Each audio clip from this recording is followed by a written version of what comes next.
là, on rejoint un petit peu tout ce qui est mis en place dans le cadre justement des politiques publiques depuis les années 2007, par exemple sur le plan lutte contre la maltraitance et le fameux plan bien-traitance en fait, qui a été présenté comme tel en France.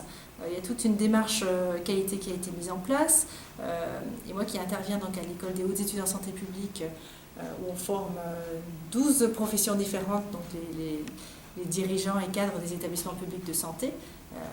On voit bien que pour le coup, moi quand je suis arrivée il y a 8 ans, il y avait quasiment, ou alors c'était des interventions très ponctuelles sur la maltraitance et la bientraitance.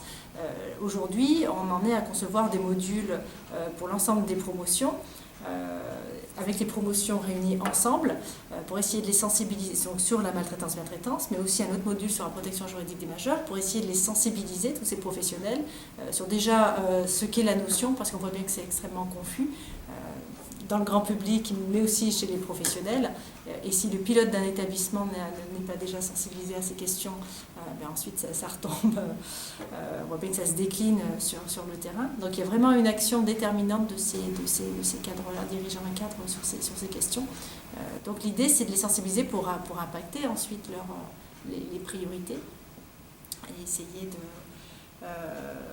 de faire en sorte que... c'est un petit peu ce que j'expliquais en termes, si on prend l'exemple des formations, on dit souvent que c'est un levier majeur.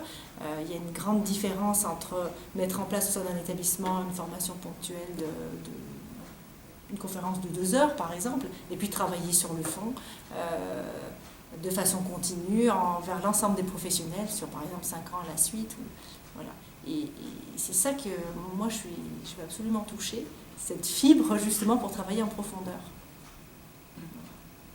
En lien avec les priorités des pouvoirs publics qui disent effectivement la formation sur la maltraitance-bientraitance. En fait, c'est pas mentionné comme ça, c'est lutte contre la maltraitance, promotion de la bientraitance, et avec cette fameuse primauté du terme, de la terminologie de bientraitance qui a émergé depuis quelques années, même si maintenant on observe enfin peut-être, en tout cas moi j'en suis convaincue, un renversement de la tendance.